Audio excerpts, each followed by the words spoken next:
Hello and welcome everybody. You've seen the thumbnail and you've seen the intro. Today I have got to try the Dalapro and it's the Roll Nova. Now this is the roll-on plaster. You've probably seen it plastered all over the internet.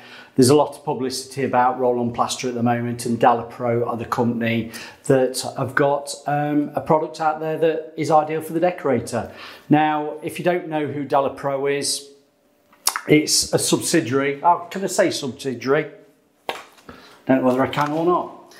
It's part of the Gyprock group. Now, Gyprock, you know, them plaster finishers, they now do products that instead of mixing up like a traditional plasterer, you've got products that are actually ready mixed and ready to roll onto the wall and smooth out. So this is what we're going to do today.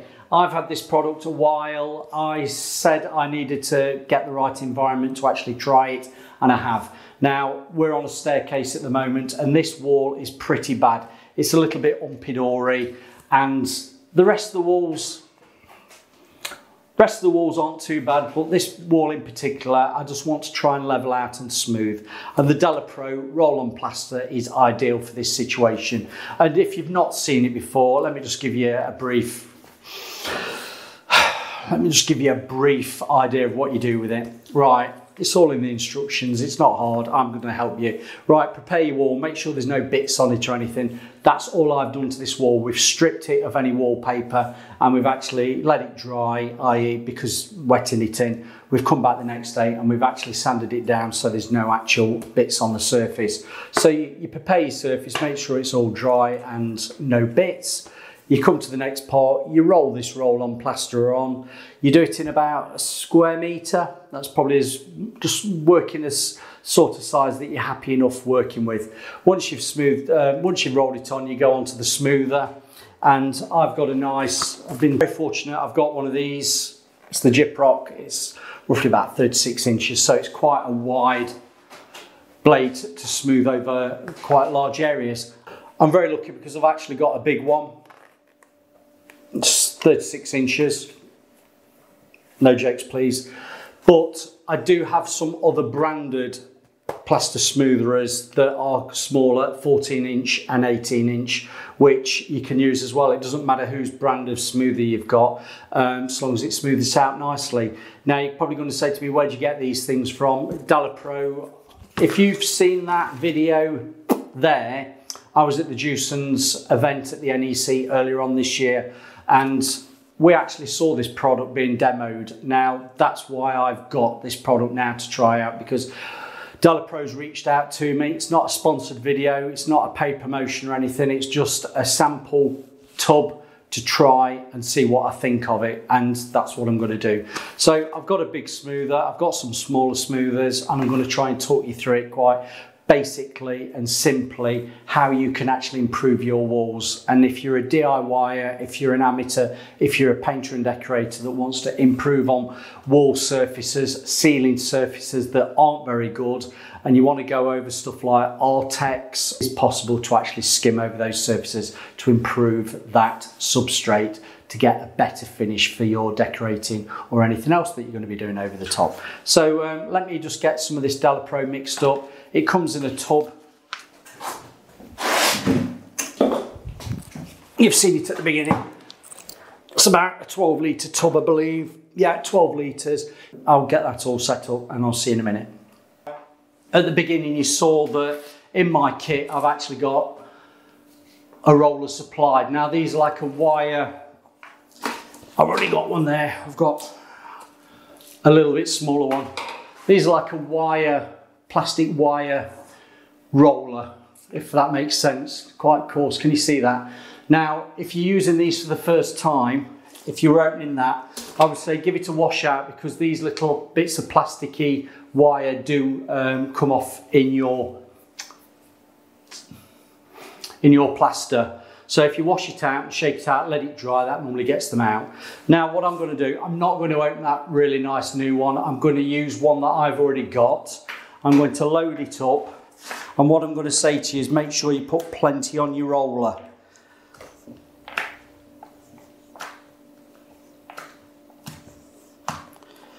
Load it all up. and then you'll get it on the wall. So I'll see you in a second.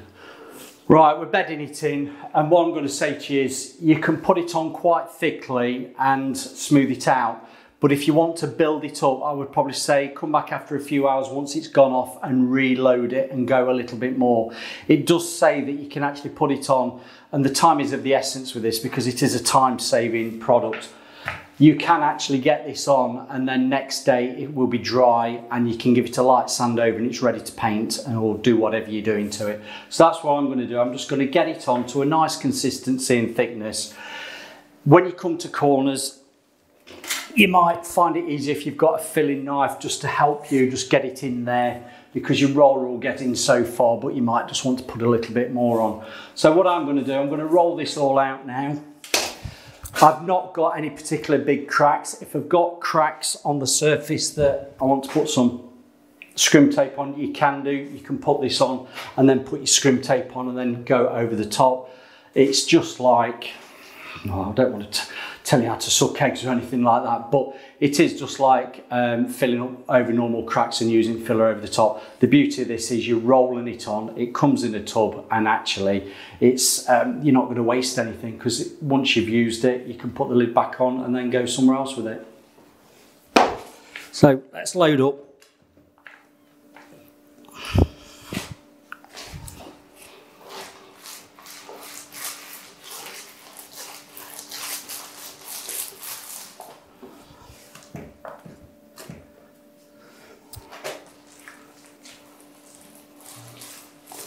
Once your roller's bedded in, you will see it will go on a lot easier.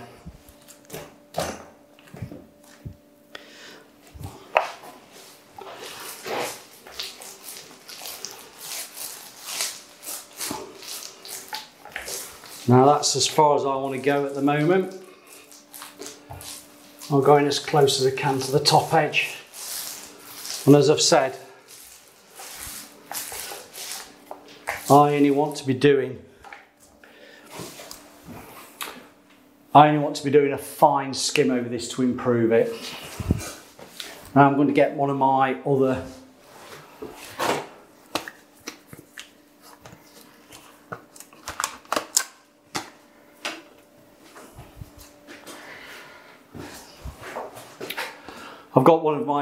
smaller squeegees, and what you're going to do, what I'm going to say to you is keep this flat over the surface.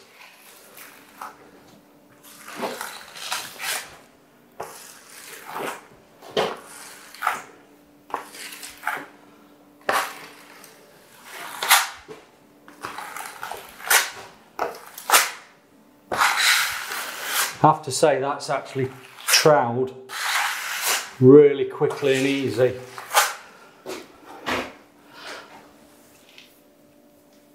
I'm just going to get a bit around the top on the corners,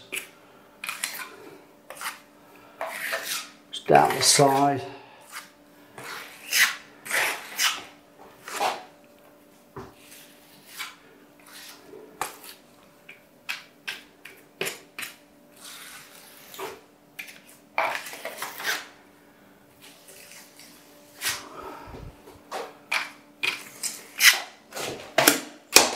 I'm happy with that. So.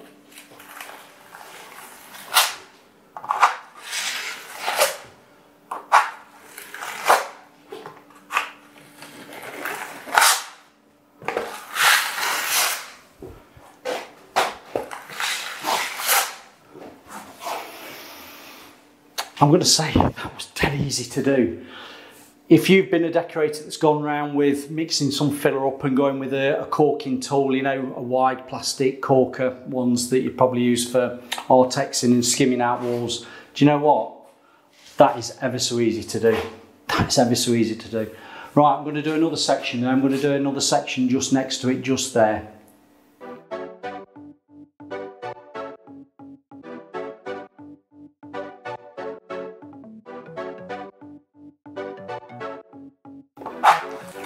Now, if I'd got a bigger wall to do, I would probably say use that 36-inch smoother.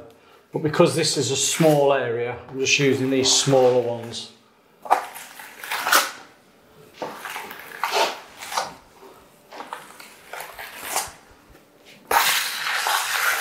And if you can see, I'm actually keeping it quite flat. I'm not doing it on an angle, I'm keeping it flat. And that gets you the best results. Go one way and then the other.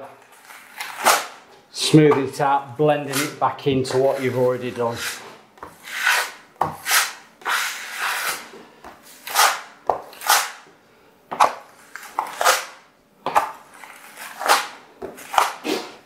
On a bit more just on there.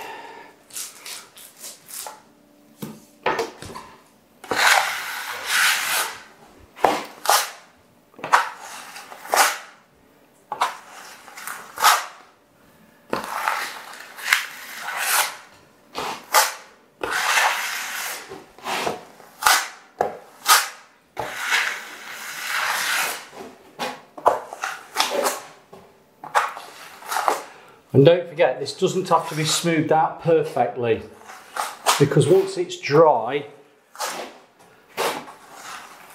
any little scratch marks from the actual troweling up can be sanded out.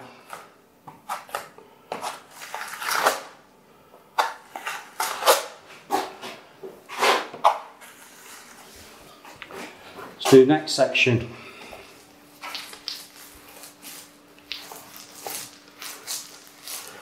As I said earlier, if you want to make this a little bit thicker for a build-up, you can go over it a couple of times, but if you're just doing what I'm doing, improving the surface to make it flatter and neater and smoother, this is ample on here.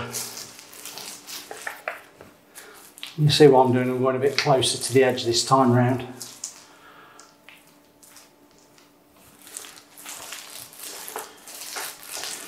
Get it on even.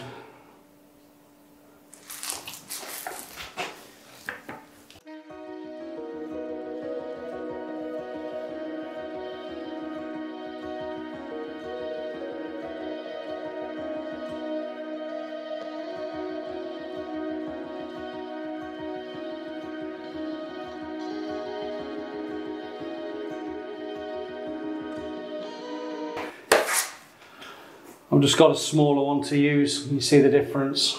That's been helpful.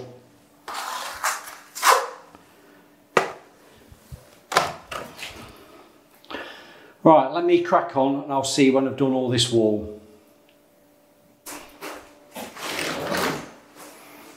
Right, I'm nearly done, all the top's done. That's nicely skimmed across. Recommendation, particularly with a bad wall like this, the smaller, smoother is very handy, let's put it that way.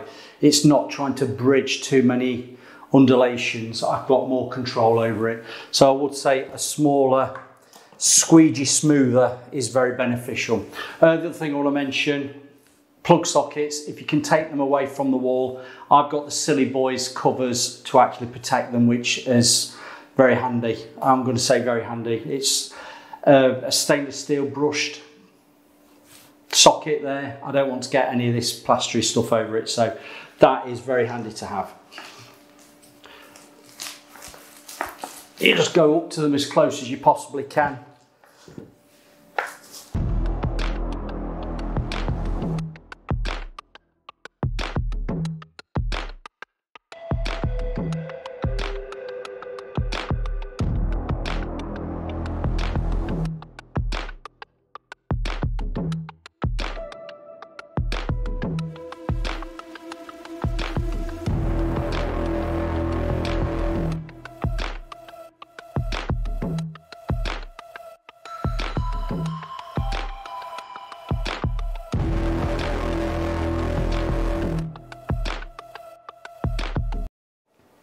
Well, I've done it. That wall, it's taken me probably less than an hour. We'll say less than an hour, and that's me talking to you doing this video. So I'm quite impressed with that. It is drying off already. And as I said just a little few moments ago, this is ready to lightly sand over, i.e. just take any nibs off after about 8 hours. But I can see that starting to dry off already, and it was probably starting to go off after about half an hour. So me being about an hour doing this, you can smell it, you can also smell it. It's like a proper strong paint smell, if that makes sense. Not ammonia, but a strong paint smell. Now what I want to show you is, because you're not going to get it perfectly smooth, and if you can just see, I don't know whether you can see, the bit of troweling marks, I'm not worried about that, because that will sand ever so easy, because this product is one of these products that you just get a little bit of used 120 sandpaper, you can go over that and actually take those highlighted areas off. If you've got a Merkur or electric sander, something fine, a 180 pad is probably just enough just to go over it and nib it down. You might have a pole sander or something like that, just to take off those highlighted trowel marks. I don't know whether you can see, just come round. I don't know whether you can see that. Now, they lost you. Now, where I've got the brackets down here, I've used a combination of my filling knives just to get around these valves, and let me just show you, just carefully just smooth it all out like that, and then anything that is a bit of a trowel mark will sand. So all in all, very impressed with it. Thank you very much for Dalapro for sending it out to me to try it. Would I use it again? Most definitely. Do I think it's a product? Do I think it's a product that the decorator needs to use more? Yes, I do, particularly when you've got areas that we all know bad plastering. If you've got a bad plastered wall like I've got here, this has made it, I'm going to say 10 times better. And there we have it. That's the wall actually sanded down with the Merkur. You can see the highlighted reliefs that's been sanded off, which I'm not bothered about, because obviously this is a wall that I wanted to improve for wallpapering. Now, if you wanted to make it even flatter, what I would suggest is, before you get to the stage of actually sanding it down like this, give it another coat and build it up, and that's what you can do with this product. It's really good for that. But I have to say, very impressed with it. I like how the grey colour shows up where you've actually done the filling. And also sanding down was a doddle. I know I used the Merkur, but you could actually just get some used wet and used 120 sandpaper and just lightly sand down with your hand if you so wished. But other than that, very impressed. Definitely use this product again.